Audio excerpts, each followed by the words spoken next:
नीयत सच्ची हो तो पूरी कायनात आपके हक में खड़ी हो जाती है। ਮਾਨ ਸਰਕਾਰ ਨੇ ਨਹਿਰੀ ਪਾਣੀ ਦੀ ਸਮੱਸਿਆ ਨੂੰ ਨਜਿੱਠਣ ਵਾਸਤੇ ਬਹੁਤ ਵਧੀਆ ਕੰਮ ਕੀਤੇ ਆ। ਸਾਡੇ ਖੇਤਾਂ ਨੂੰ ਪਾਣੀ ਪੂਰਾ ਲੱਗਣ ਲੱਗ ਪਿਆ ਜੀ। मांझा, मालवा, दुआबा और पुआध के इलाके दुआएं दे रहे हैं। ਮਾਨ ਸਰਕਾਰ ਦਾ ਬਹੁਤ ਬਹੁਤ ਧੰਨਵਾਦ ਕਰਦੇ ਹਾਂ।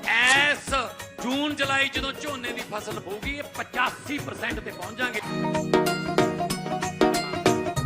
ईरान में फिर बड़ा हमला, ब्रेक करिए, सिर्फ ब्रेकिंग।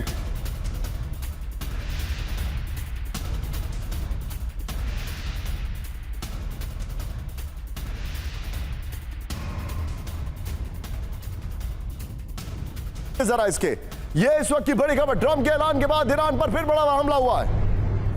ये इस वक्त की बड़ी खबर।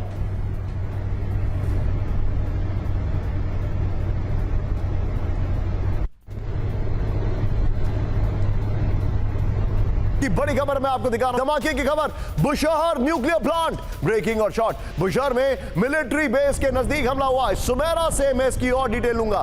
दोनों ब्रेकिंग, दोनों शॉट दिखाइए। खबर ये देखिए जरा, ओमान की गाड़ी के ऊपर 12 रिफ्यूलिंग एयरक्राफ्ट। ये इस वक्त की बड़ी खबर, बहरीन से यूएई तक अमेरिकी मिलिट्री एयरक्राफ्ट, ब्रेकिंग और स्टिल। ये इस वक्त की बड़ी खबर मैं दिखा रहा हूं। और जब मैं आपसे बात कर रहा हूं तो मैं अपनी सहयोगी सुमेरा को हमारे स्टूडियो की स्टेयर केसेस लेते हुए देख रहा हूं और वो वहां पर आ चुके हैं। ये देखिए जरा, तीनों ब्रेकिंग, तीनों शॉट दिखाइए। ये बुशहर में हमला हुआ है।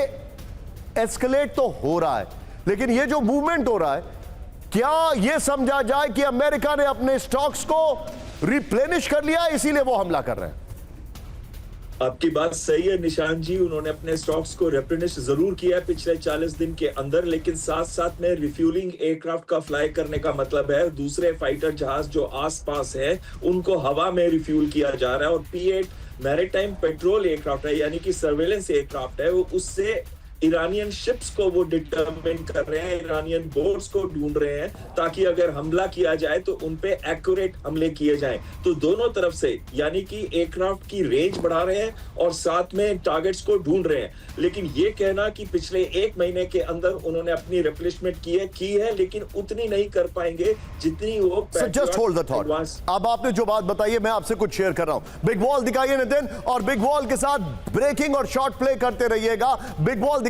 आइए जरा, इस वक्त की बड़ी खबर, क्या अमेरिका और इजराइल दुनिया के सामने दिखावे की लड़ाई लड़ रहे हैं? ये बड़ा सवाल इस वक्त हमारे सामने। अमेरिका और इजराइल, ये इतनी एम्प्टी स्पेस। सचिन जरा उनको बोलिए जरा। ये देखिए नितिन, बुशहर अटैक के शॉट दिखाइए। ये देखिए, फिर आगे दिखाइए दूसरी खबर जो यहां पर आ रही है, वो प्ले करिए। कैसे अमेरिका और इजराइल दोनों ने एक साथ हमले शुरू कर दिए, ये सोचने वाली बात है। आगे देखिए क्या कहानी है। ये देखिए कैसे अमेरिका का होमस पर हमला और इजराइल का लेबनान पर हमला एक साथ हुआ है। तीसरी बड़ी खबर, ये देखिए कैसे नेतन्याहू ने की ट्रंप से बात के बाद ईरान पर हमले शुरू हो गए। फिर दिखाइए अगली बड़ी खबर यहां पर। ये देखिए, ये सवाल हम सब के सामने दिखाइए जरा, इसको लेके आइए, बुशहर वाली ब्रेकिंग और शॉट लेके आइए। And straight to ambassador Deepak Vora sir. Deepak sir, ये दोनों ने एक साथ हमले शुरू कर दिए। अंग्रेजी में कहते हैं coincidences are not that coincidental. इत्तेफाक भी इत्तेफाकन नहीं होते हैं। ये अपने आप में सवाल है।